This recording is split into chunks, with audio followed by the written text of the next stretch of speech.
Super Bowl 53 analysis with Devin and Jason McCourty, Albert Breer, SI.comImagine. Peyton Manning's ESPN-Plus segment helping Bill Belichick devise defensive schemes to thwart the Rams' offense in Super Bowl 53. Apparently, that's exactly what happened. Hoyer began his career in New England, but he got his first shot as a starter in Cleveland. In 2014, his second year there, he started 11 games for coordinator Kyle Shanahan, then played for Shanahan again in San Francisco in 2017. Rams coach Sean McVay coached tight ends for Mike and Kyle Shanahan in Washington from 2010 to 2013, which led Hoyer to believe he'd have some institutional knowledge of McVay's offense. Before the Super Bowl, he watched an episode of Peyton Manning's detail series on ESPN-Plus on golf, and it hit him right away: the offense is the same. Looking at the Rams tape confirmed it. Then, he saw an NFL Network interview where Goff and McVay discussed the coach being in the quarterback's ear up until the 15-second play clock cut off, which was something Shanahan did with Hoyer. Then, Hoyer went back to Amazon's All or Nothing series on the Rams. It was about the 2016 season, but had footage of OTAs from McVay's first spring there.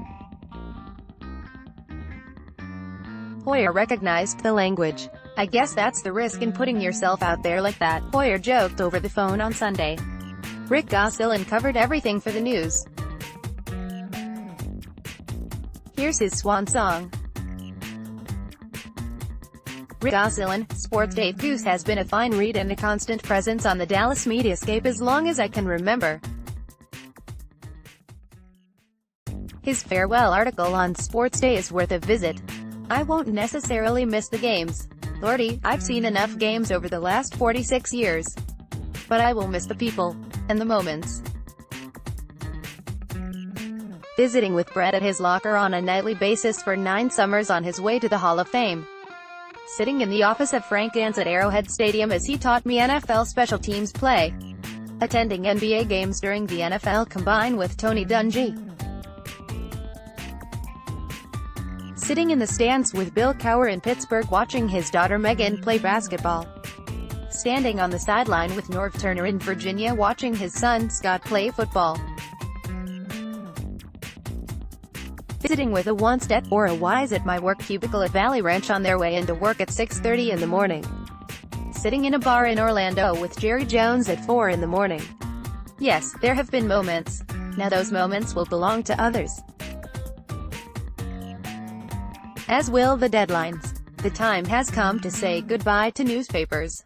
And my readers. If it weren't for folks like you reading, there'd have been no point in me writing.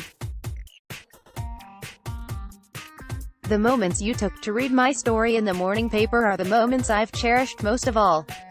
Why Cowboys' Randy Gregory has double-digit sack potential in 2019. John Owning, Sports Day a Week. Owning breaks down film of someone worth noting, and today it's Cowboys defensive end Randy Gregory.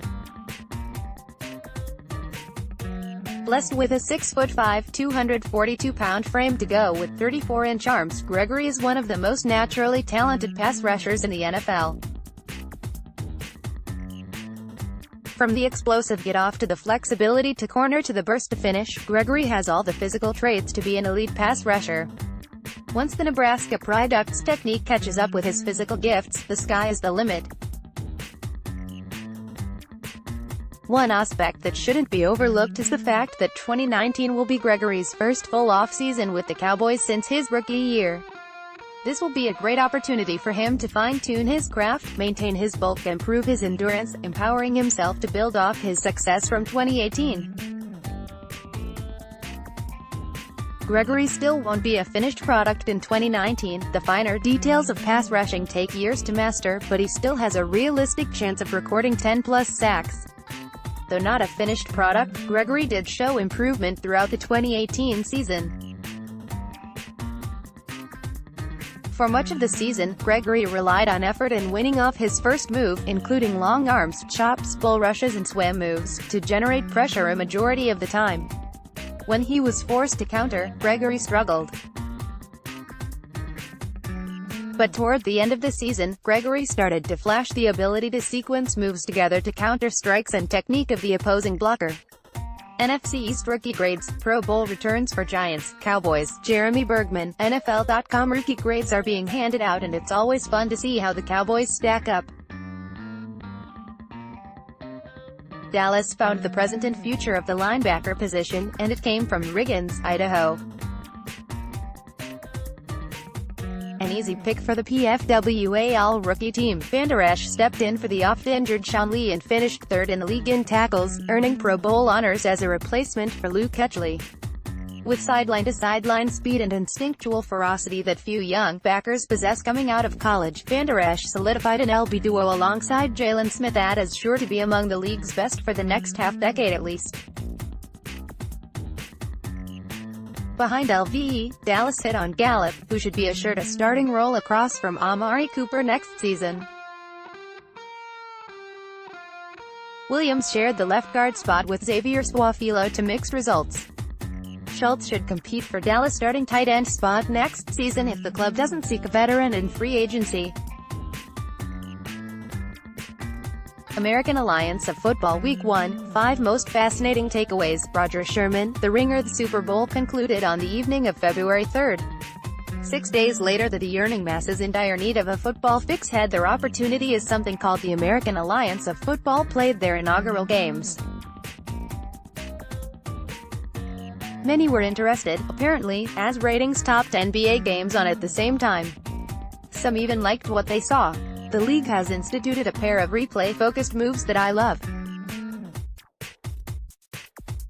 One is the addition of an extra official whose job is to review each play for any egregiously incorrect or missed calls, someone who could have hypothetically overturned the blatant missed pass interference penalty during the fourth quarter of the Saints-Rams NFC Championship game. The EAF has decided to name this official the Sky Judge, which I believe is also the name of an omnipotent thunder deity from the Paleolithic era. The second move is that the AAF has made our relationship with the Sky Judge surprisingly direct. We don't just sacrifice our livestock to the Sky Judge and wait to see whether our prayers are answered, we can actually see and hear the Sky Judge come to decisions. Star evaluation, what's next for La'el Collins? David Hellman, DallasCowboys.com. Over at the mothership, the staff continues to review last season's performance. Right tackle La'el Collins undergoes scrutiny this week. What's been good? For a second consecutive season, La'el Collins was a guy who got better as the season went along. The beginning of the 2018 season was bumpy for the second-year starter at right tackle, as he struggled with penalties and allowing pressure. It's fair to wonder if he struggled with the technique being taught by offensive line coach Paul Alexander. Collins was flagged for holding 5 times in the first 7 weeks of the season. When Mark Colombo took over the offensive line, though, Collins seemed to rebound. He played much more dependably in the second half of the season, drawing just 2 holding flags in the final 10 games of the year. It might not have lived up to the hype for a guy who has flirted with Pro Bowl consideration in the past, but it was a solid starting effort on the right side. What's been bad? Collins might have been better in the second half, but it's still not a great designation to be the Cowboys' most penalized player on the season.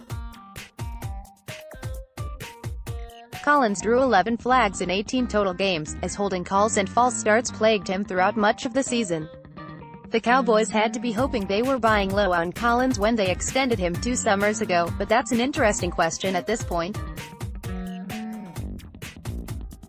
He hasn't been bad since rejoining the starting lineup, but it's hard to answer questions about his long-term future. 2018 Football Outsiders Awards, Vincent Verhey, Football Outsiders. Likewise, the Football Outsiders group is handing out awards, and while Cowboys were notably absent from most, they were the playoff team judged most likely to miss the playoffs next season. The Cowboys finished the regular season at 10-6, but that includes a 9-3 record and games decided by 8 points or less. With more typical luck in close contests, they likely would have missed the playoffs entirely. They share a division with the Eagles, who once again won a playoff game with their backup quarterback, and Washington, who might have won the division if their quarterback hadn't ruined his leg. The road back to the postseason will be a tough one. 5 Dallas Cowboys make PFF's list of top 101 players for the 2018 season. Who made the cut? Danny Phantom, blogging The Voice. Our own Danny Phantom looks at the 5 Cowboys who made Pro Football Focus's list of top 101 players. Many people thought the Cowboys wasted their draft pick when they gambled on Notre Dame linebacker Jalen Smith in the second round of the 2016 NFL Draft. Like Lawrence, Smith was also selected 34th overall. And like Lawrence, Smith slid in the draft, however his stock dropped due to a serious knee injury he had in college. Well, Smith is healed up and we are now starting to see just how good he can be. With each new game, he continues to improve. Smith is part of that epoch 2016 draft that has produced 5 starters for the Cowboys.